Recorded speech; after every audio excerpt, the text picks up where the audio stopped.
Vamos entender a primeira camada agora, rapidamente. Beleza? Toda essa nossa conversa até o presente momento foi para entender as primeiras camadas. Tá? A gente vai entender por quê. Porque alguém está com a apostila do Olavo impressa aí? Em cima da mesa? Quantas páginas tem essa apostila? Eu já falei 1000 vezes. 19. 19 páginas. Primeira camada, qual o nome dela que o Olavo dá? Isso aí, está decorado já. Cadê a tua apostila? Põe aí. Astrocaracterologia, né? Primeira camada. Vamos entender a coisa. Quantas linhas tem aí? Conta aí, quantas linhas tem na primeira camada? 3, eu falei isso. 3 linhas. Se a gente fizer a leitura dessas 3 linhas, provavelmente não vai entender muito bem. Vai ter uma ideia. Tá? Toda a nossa conversa aqui foi justamente para pegar o funcionamento, o arranjo das camadas. Então, a primeira coisa que a gente vai ver aqui é o seguinte, olha só. Se você for olhar a apostila do Olavo, não tem uma sugestão de fazer as camadas assim em círculo. É um texto. Né? A minha pretensão sempre foi, quando eu estava olhando para as camadas, é pegar essa realidade como uma ferramenta terapêutica. Porque se a gente for olhar a descrição do Olavo, ele fala o seguinte, ó, ele descreve um pouquinho o que é, não é assim? E fala um pouquinho sobre o sofrimento de cada camada. Ele, em momento nenhum, ele fala como passar de uma camada para outra. De vez em quando ele fala, mas não é a tônica do texto dele. Não é o que ele está olhando, ele está só descrevendo. Ok? A minha intenção com as 12 camadas é fazer isso uma ferramenta terapêutica. Então, sempre que meu olho batia no texto e via só uma descrição, eu sempre tentava entender o seguinte, cara, qual o motivo a mais disso aqui? O que mais temos aqui? Como passar de uma para outra? Essa é a minha intenção desse trabalho. Tá? Então, é claro que a gente precisou completar um monte de coisa que não estava dita, não estava escrita ali na apostila do Olavo. Ok? Por exemplo, a primeira camada.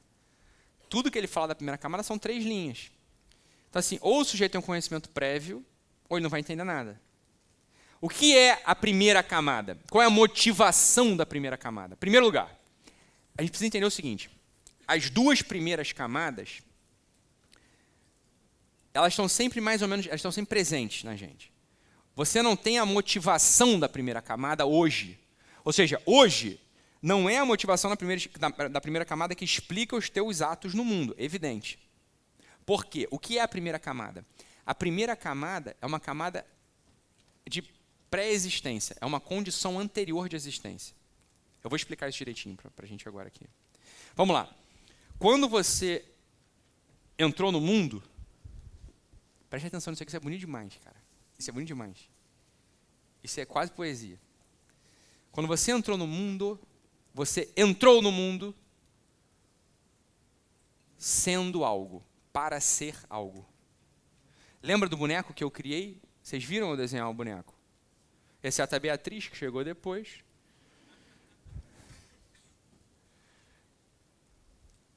O boneco que eu criei, ele entra no mundo para ser algo. Vocês repararam isso? Ele entra no mundo para ensinar alguma coisa para a gente. Para ser lembrado pela gente. Pedagogicamente. Não é assim que eu falei? A gente sabe disso. Então, o que é a primeira camada? Qual que é a primeira camada? A primeira camada, o Olavo chama de astrocaracterologia. Eu já vou explicar isso. Mas qual que é a motivação do sujeito que está na primeira camada? A motivação do sujeito que está na primeira camada é ser Tatiana, Mariana. Entende ou não? É ser. Essa é a primeira motivação. Lembra que eu falei, lembra daquele desenho da forma vermelha e dentro lá uma forma preta? Lembra que eu falei? Você lembra desse desenho?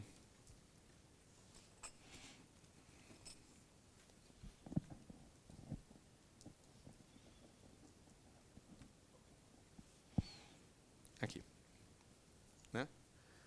Então, a primeira motivação da primeira camada é ser. É uma motivação ontológica, por assim dizer. É uma motivação de ser. Olha aqui, olha aqui, olha aqui, olha aqui, que bonito isso. É uma motivação consciente? Não. Não é consciente. Posso voltar atrás um pouquinho? Qual que é a motivação? Bem, é uma pergunta, não é qual? Essa xícara, ela tem alguma motivação? Vamos entender bem o mundo. Ela não tem uma motivação consciente, como a gente ouve nos vídeos do YouTube dos coaches, né?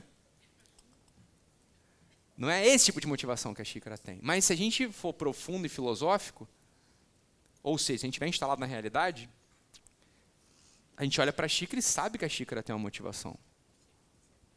Lembra que eu falei do verso da Adélia Prado?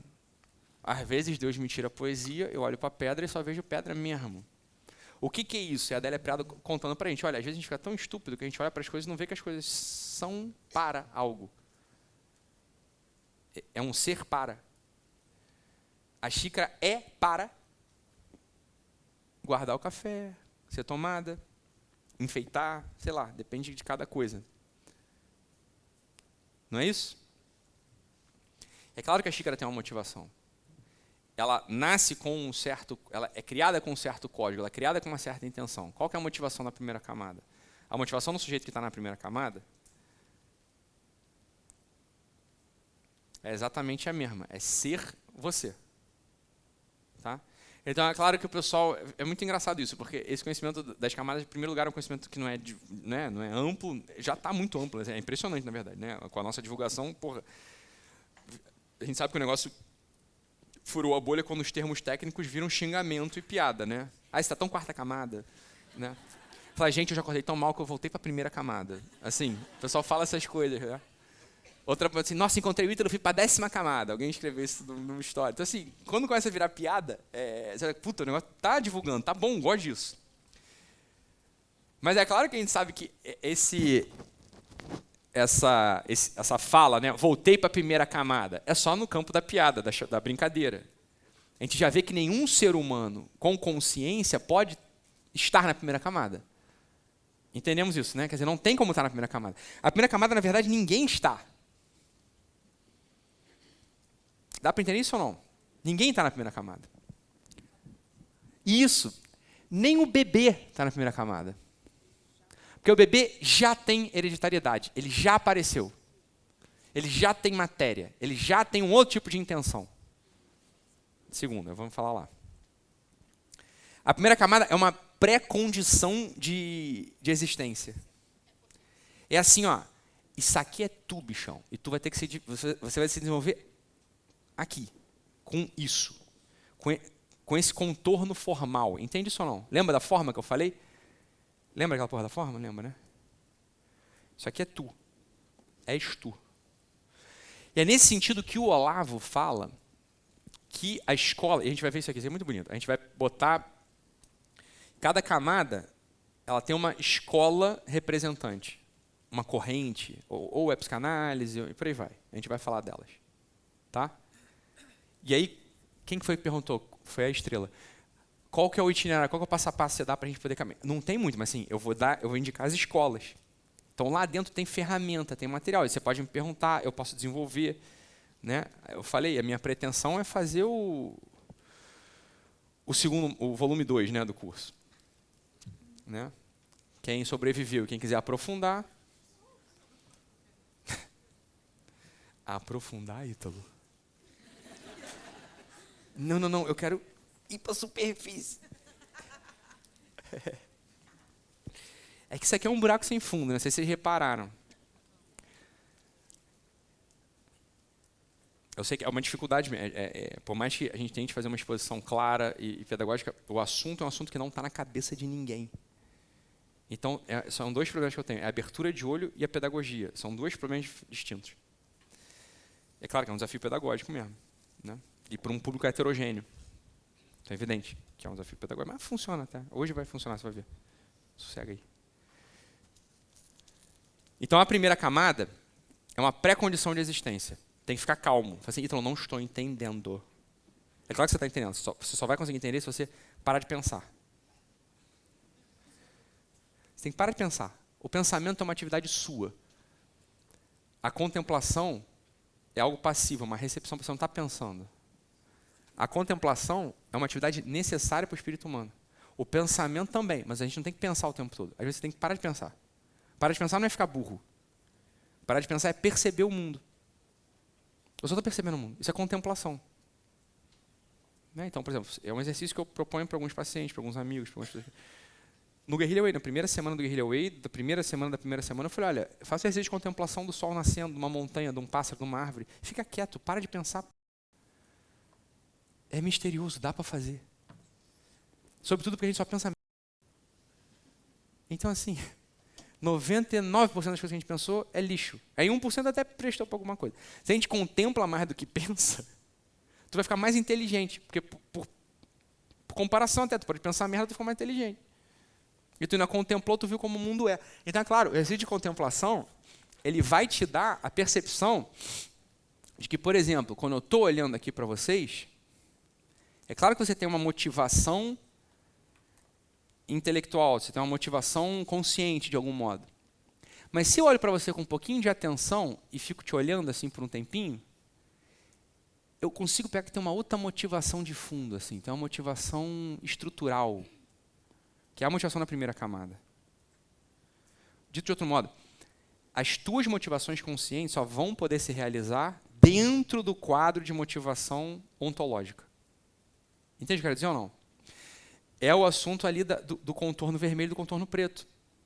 Por mais que você tenha uma motivação consciente de ser campeã olímpica de natação, minha filha, você tem um recorte ontológico, você tem um recorte estrutural. Você é fraca, você é baixa, você não vai ser. Tá ou não?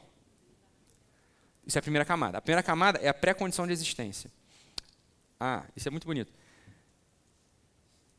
Como é que eu sei que motivação é essa? Em primeiro lugar, não precisa saber. É meio que irrelevante saber. Mas se você quiser saber, a ferramenta que dá um recorte aproximado é a astrocaracterologia. O que é a astrocaracterologia? Só para a gente entender. A astrocaracterologia não é previsão. É um tipo de ver o quadro dentro do qual você consegue se mover. Olha aqui, vamos lá. Em que medida isso é um recorte? Em que medida isso aqui tem uma pretensão? Olha só, pessoal, Ítalo, não acredito, você é tão inteligente em acreditar nessas coisas. Olha, realmente, estou decepcionado. Para começar, eu já falei, isso não é questão de crença ou não, isso é uma tentativa, isso é um estudo, é uma tentativa, não está nada fechado, é uma tentativa de. Presta atenção, se há uma primeira camada, que é a pré-condição de existência, ou seja, você vai se mover com essas características aqui dentro desse recorte. É dentro desse recorte mais onde a tua vida pode acontecer. Para começar, isso não tem nada de previsão. Eu não sei o que vai acontecer na tua vida. Tem a mais mínima ideia a partir disso aqui. Ok? Isso não tem nada a ver com previsão. Isso é uma tentativa de gramática simbólica. É só isso. Isso é uma gramática do simbolismo. Como que essa gramática se dá? Ontem a gente viu que as faculdades, elas têm uma correlação simbólica com o quê? Com os planetas. Não é isso? E eu não expliquei direito, eu só falei, e, enfim. Mas isso é arquiconhecido, isso está desenvolvido, por assim dizer. E aí precisaria chegar a um motivo pelo qual a gente chegou, cada uma. Mas o que a astrocaracterologia pretende? A astrocaracterologia pretende falar o seguinte, olha, Ítalo, sabe você, meu amigo, você é uma pessoa, né? Você vai construir olha aqui, olha a profundidade da coisa. Você vai construir a sua personalidade, que é o que importa, que é o que no final das contas vai subsistir, porque você tem de pessoal. Quando você, imagina só, vamos pegar aqui a imagem religiosa. O dia que você for para o juízo e você for julgado, e você for ressuscitar com os mortos ou não, o que Deus vai poder julgar de você é a tua personalidade, não é a tua pessoa. Porque a tua pessoa é comum a tudo. O que é só teu? O que só você fez com a tua vida? O que subsiste no sopro do tempo, quando toda a areia vai ser dispersa e só vai sobrar aquele núcleo do teu coração? É a tua personalidade. Aquilo é você, por assim dizer. Aquilo é você. Ora, para você construir a tua personalidade, ela só vai conseguir ser construída de um certo modo, com a agulha articulando o mundo, não é isso? O que é que a astrocaracterologia fala para a gente? Olha, ela tenta te dizer a qualidade da agulha que você tem. É só isso que ela tenta fazer. ela pega as 7 agulhas, que são as 7 faculdades, e diz o seguinte, olha, você tem essas 7 faculdades, essas 7 agulhas, e elas funcionam mais ou menos desse jeito. É só isso. Está entendendo ou não? O que a astrocaracterologia faz? Então vamos lá, deixa eu ver se vocês estão afiados ou não. Qual que é, aqui no meu mapa, a agulha do senso comum? Lua. Onde a Lua está? Em Libra na 8. Ítalo, em Libra na 8? Aqui, ó, primeiro lugar aqui, ó. E carai. Lua, tá vendo? Libra, 8. Viu como é? O meu senso comum, então, ele tem uma afinidade com as realidades de oitava, da oitava casa, e ele é modulado por uma característica ponderada, que é Libra. Isso que ele está querendo dizer. O meu senso, o Ítalo, esse é o meu mapa, tá? Então, o senso comum do Ítalo, ou seja, o modo como ele percebe o mundo, ou seja, o senso comum, o modo como o mundo entra nele, tem sempre uma característica de oitava camada, ou seja, tem sempre um elemento de morte, um elemento definitivo, daí uma certa tendência ao niilismo. O mundo já entra numa divisão de fronteira, de morte. Isso é a marcação da oitava camada. Mas isso não entra e cai num buraco de morte. Isso entra e é ponderado por Libra. Isso é a gramática simbólica da astrocaracterologia. Eu estou só explicando como faz. Entende ou não? Isso é a coisa. O que eu vou fazer com isso? Né? O que a minha vida vai ser? Sei lá, entendeu? Não dá para ver, não dá para saber. Olha aqui, o Ítalo tem um Saturno na 9 em Escorpião. Ítalo, isso para mim é grego. Então tá bom.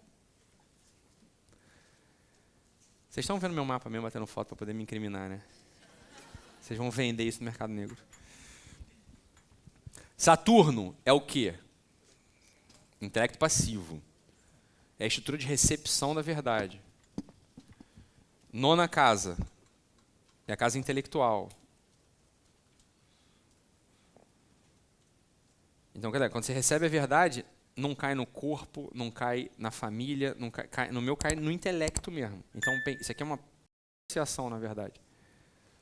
Isso dá uma qualidade específica mesmo. Então, Saturno na 9 é algo. É um lugar para o Saturno estar, por assim dizer. Você tem é uma hesitação, não é uma dúvida. É assim, não fala só o que vem na cabeça. Não, você tem um recolher intelectual de muito tempo. E pior, está em Escorpião, que é um signo de água dura. Ou seja, para entrar, meu amigo, ainda vai dar mais. Água dura é gelo. Ou seja, para aquela verdade cair e entrar, ainda vai demorar mais tempo. Ou seja, vai ficar, quando cair e entrar mesmo, ficou tudo organizado. As verdades intelectuais, quando entra uma pessoa que tem Saturno na 9 em Escorpião, elas entram, demoram para entrar, ou seja, vão ser investigadas, vão ser depuradas. Aí quando entra e fica mesmo. Aquilo ali vira o negócio. Tipo gelo. Eu só estou contando a gramática astrológica. Então eu não acredito nisso. Beleza, não é questão de acreditar. Isso é a gramática astrológica. Se isso é verdade, se não é verdade, se isso é a correspondência, não é a correspondência. Isso de fato é um tópico da ciência astrológica. Isso tem que ser validado. Tem um monte de coisa para ser feita ainda aqui. Uma tentativa de. Ok ou não?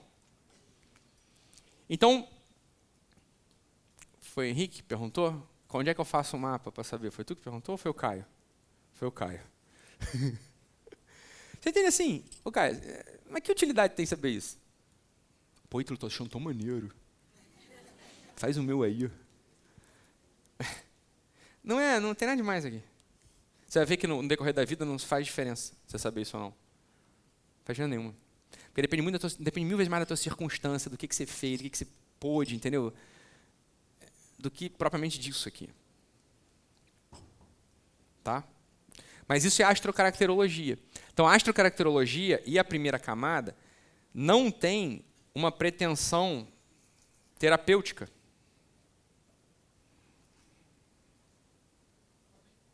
É uma leitura. Exatamente. A astrocaracterologia, a primeira camada, não é terapêutica. Não tem como ser. Como é que você vai tratar o que você é? No sentido ontológico, preste atenção. Você está entendendo ou não? Eu não tenho uma ferramenta de mudar a tua ontologia. A tua vontade é de um modo, o teu senso comum é de um modo, o teu intelecto ativo é de um modo. Eu não tenho ferramenta para mudar a estrutura ontológica tua, ou seja, a tua estrutura de ser. Assim como eu não tenho uma ferramenta para mudar teu temperamento, você está entendendo? Então, saber a tua astrocaracterologia não ajuda numa certa medida. Quem falou assim, é um mecanismo de autoconhecimento? Falou,